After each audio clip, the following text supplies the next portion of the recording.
গতকাল এবং আজকে নিয়ে ইভেন গত পরশু বৃষ্টিপাত এখানে হয়েছে এবং গতকাল থান্ডার স্টর্ম যাকে বলে সেটা হয়েছে, আজকেও বৃষ্টি হয়েছে।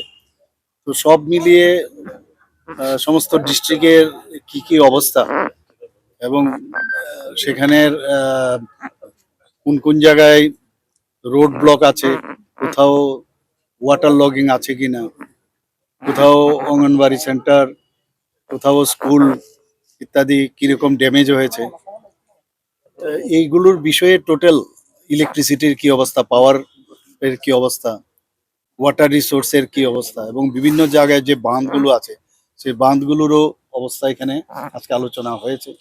কতজন লোক এতে আক্রান্ত, মানে এই ডিজাস্টারের কারণে ওদের সমস্যা হয়েছে, এই বিষয়ে আলোচনা করলাম। আর অ্যাকশন টেকেন, কি কি অ্যাকশন নেওয়া হয়েছে এবং অ্যাকশন টেকেন যেটা নেওয়া হয়েছে তাতে দেখলাম যে ওনারা ঠিকভাবে কাজ করছেন সব ডিএম সাহেবরা এবং প্রায় 80% জায়গার মধ্যেই যেসব বিষয়গুলো আমি আনলাম, যে পাওয়ারই হোক, রোড ব্লকই হোক, ট্রি পড়ে পড়ে যাওয়ার কারণে রোড ব্লক এবং ওয়াটার রিসোর্স বা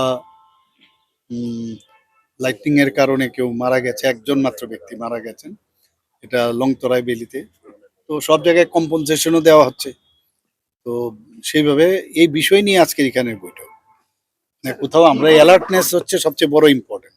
অ্যালার্ট আছে সমস্ত জায়গায়, ডিএমরা কাজ করছেন, আমাদের চিফ সেক্রেটারি সাহেব কাজ করছেন, এসডিআরএফ টিম ডিজি সাহেবও দেখছেন। এগুলো সব মিলিয়ে সমস্ত ডিপার্টমেন্টগুলো, লাইন ডিপার্টমেন্টগুলো সবাই মিলেই কাজ করছেন সব জায়গায়। আপনারা জানেন এর আগেও লাস্ট ইয়ার বহু এখানে খুবই বৃষ্টিপাত হয়েছিল।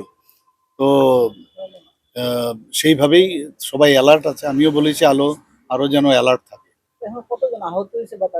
টোটাল এখনো আসেনি, মোটামুটি মানে যত পরিমাণ এসছে পুরো যখন কমপ্লিট হয়ে যাবে তারপরে পুরো পিকচারটা আসবে। আজকে সকালেও বিভিন্ন যে ডিস্ট্রিক্ট সেখানে যেটা এসেছিল দেখা গেল এখানে 3 ডাবল 2 ডাবল এরকম হয়ে গেছে। তো কাজে পুরো পিকচারটা আসলে তারপরে বলা যাবে। আমরা নিউজ পেপারে আমরা একটা বানিয়ে দেব। আমরা আজকে রাইট ডাউন করেছে সমস্ত ডিস্ট্রিক্ট ওয়াইজ কোথায়